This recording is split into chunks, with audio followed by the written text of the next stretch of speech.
Bien, ahora sí, comenzamos. Ok, buenos días con todos. En esta oportunidad les voy a exponer sobre el proyecto titulado Catalogando los moluscos de los arrecifes rocosos de Isla Foca mediante el uso de código de barras de ADN. Como para hacer una introducción, siguiente por favor. En el 2003, siguiente por favor. En el 2003, Gerber y colaboradores establecieron lo conveniente de la generación de un código de barras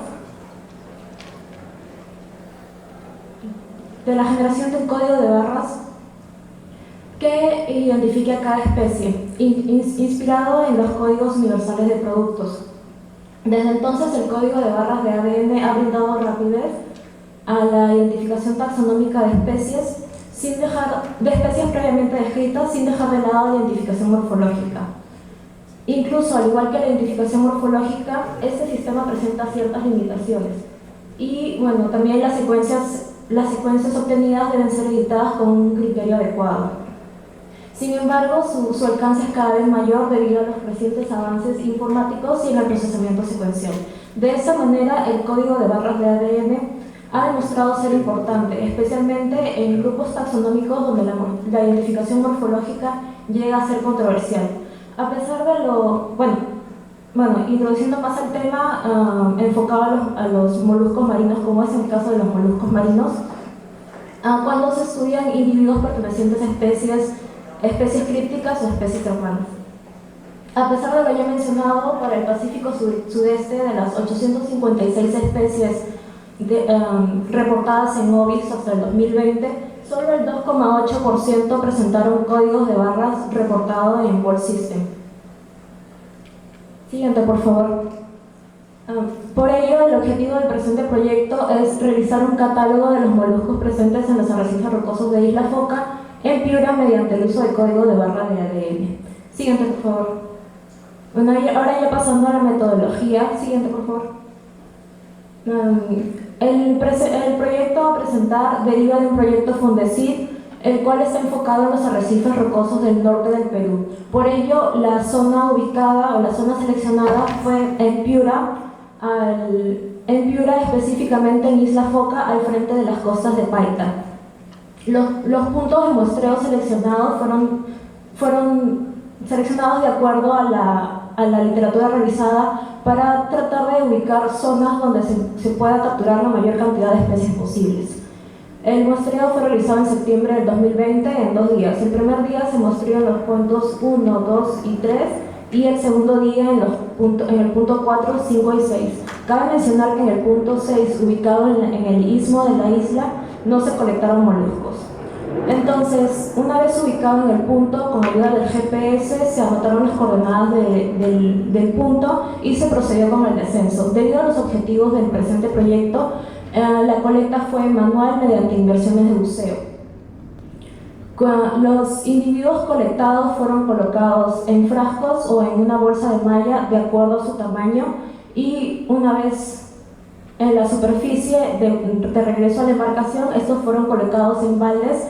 Se seleccionó un balde por punto de muestreo.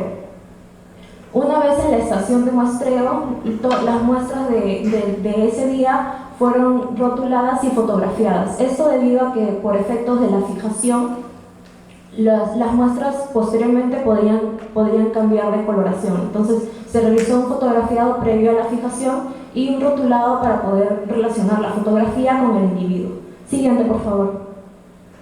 Entonces, ya pasando una vez a la fijación, esta se realizó en 2 grupos.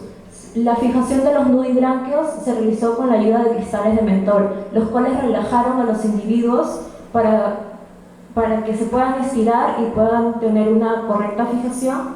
Y en el caso de otros gastrópodos, los poliplacóforos y los bivalvos, estos fueron fijados con alcohol, con un método de goteo. Cada 10 minutos se iba aumentando la concentración hasta llegar a una concentración final del 96%.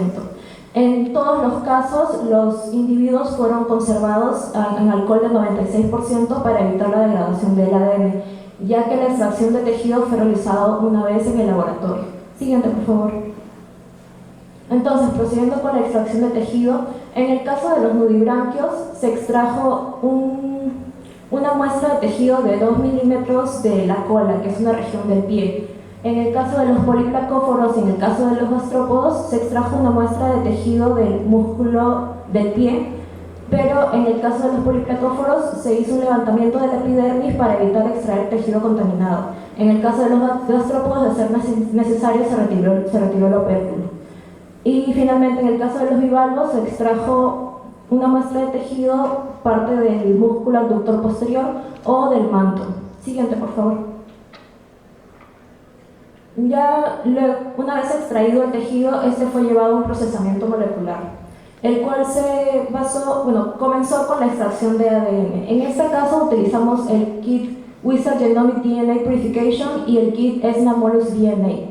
En el caso de este kit de ESNA-Molus DNA, con este se obtuvo una mejor calidad de ADN debido a su protocolo específico para tejidos con presencia de mucopolisacáridos, que son inhibidores de la PCR.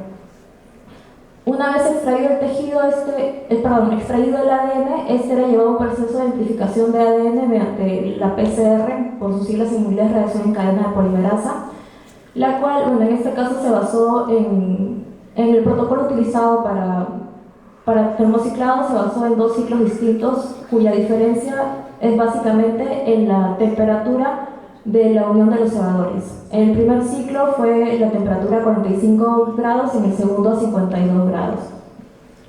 Esta amplificación de ADN se realizó en un fragmento de 658 pares de bases de la región genómica mitocondrial COI. Los pares de primers utilizados fueron los descritos por Formel y colaboradores en 1994 y Prosser y colaboradores en el 2013. Posterior a ello se hizo una corroboración mediante electroforesis por gel agarosa y una vez obtenida la corroboración de que la PCR fue exitosa, se realizó una purificación de ADN con el método de polietilenglicol y ya una vez realizada la purificación de ADN, las muestras fueron montadas en placas para ser enviadas a secuenciar a Macrogen en Chile. Siguiente, por favor. Ahora ya mencionando sobre los resultados, cabe mencionar a este punto que los resultados a presentar son resultados preliminares. Entonces se obtuvieron un total de 68 individuos, se colectaron un total de 68 individuos, de los cuales mediante identificación morfológica se determinaron 29 especies. De estos 68 individuos, la mayoría fueron gastrópodos. De estos 68 individuos hasta la actualidad se ha logrado obtener la secuencia de ADN de 42 individuos, de los cuales se ha determinado mediante identificación molecular 20 grupos moleculares. Siguiente, por favor. Entonces, comenzando por la clase Bivalvia, en este caso se corrobora que la especie de este individuo vendría a ser Mondiolus capax, tanto por identificación morfológica como por identificación molecular. En el caso de los bivalvos se obtuvieron solo 3 individuos, que fueron la clase con menos individuos que se obtuvo, y bueno, los 3 individuos pertenecerían a la misma especie. Hasta la actualidad solo se ha logrado obtener la secuencia de uno de estos individuos. Siguiente, por favor. En el caso de los poliplacóforos, tenemos a la familia quitónida y a la familia acantoquitónida, perdón. En este caso se han obtenido solo 3 especies. Bueno, en el caso tenemos a Acantopleura equinata, representado por 4 individuos, Quitona cuminsi por 3 individuos y en la familia Acantoquitonidae, Acantoquitona iruiformis por 1 individuo. En todos los casos se corroboró mediante identificación molecular la identificación morfológica. Siguiente, por favor. En la clase gastrópoda, empezando por el orden Litorinimorpha, ya aquí vamos a ir presentando algunas dificultades en el momento de la identificación morfológica. Por ejemplo, tenemos el caso de la familia Calyptreidae, que esta familia se caracteriza por que la morfología de las valvas es fenotípicamente variable. Tal se presenta como, por ejemplo, en estos individuos, los cuales inicialmente fueron determinados como distintas especies, pero al momento de hacer la corroboración con la identificación molecular, el Pol System nos diría que estos individuos pertenecerían a la misma especie, es decir, a Ostricapulus calyptreiformis. Luego tenemos al género Echinolitorina. En el caso de Echinolitorina peruviana, algunos de los individuos no fueron inicialmente determinados o designados a la especie Echinolitorina peruviana, principalmente por la diferencia en la coloración, ya que una característica de la especie Equinolitharina peruviana son estas franjas blancas.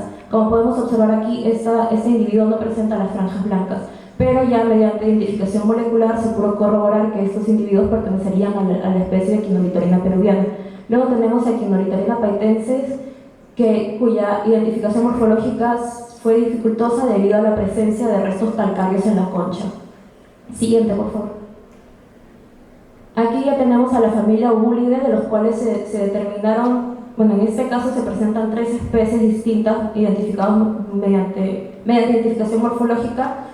Tenemos a Obulide sp3 y mediante identificación molecular se podría decir que los designados como Obulide sp1 y sp2 pertenecerían a la misma especie. Sin embargo, todavía falta hacerle más estudios a este caso. Siguiente, por favor. Luego tenemos a Nerita funiculata, la cual se corroboró su identificación morfológica mediante la identificación molecular, y tenemos el caso de Tegula sp, de la cual se corroboró que este individuo pertenecería al género Tegula. Siguiente, por favor. Y ahora entrando ya al orden Neogastrópoda, tenemos a la familia Muricidae, representado por 4 especies, de las cuales se corroboró la identificación de Taxella chocolata y de Neorepana uricata.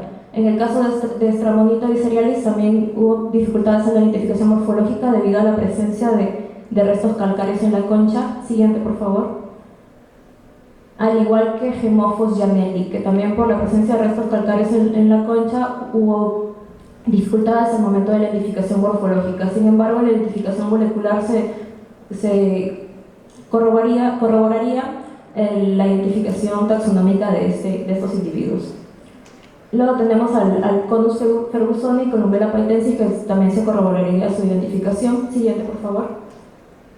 Y finalmente tenemos al orden Nudibranchia, representado por 2 especies, Doriopsila janaína, de la cual se corroboraría su identificación morfológica con la identificación molecular, y tenemos el caso de Doriopsila sp, la cual se corrobora que pertenecería a este género. Sin embargo, el World System nos da una guía de que podría ser Doriopsila albopunctata.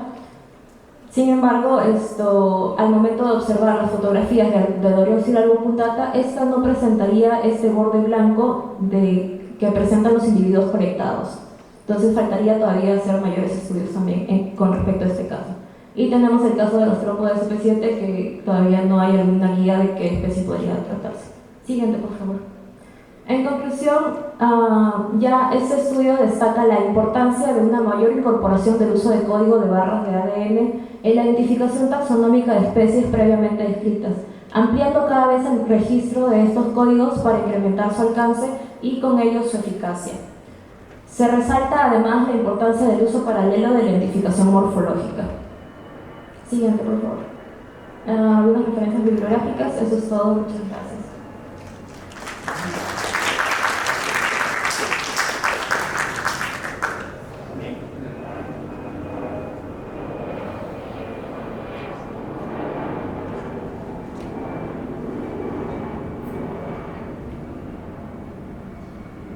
Bien, lamentablemente no tenemos tiempo para preguntas, así que pido agradecer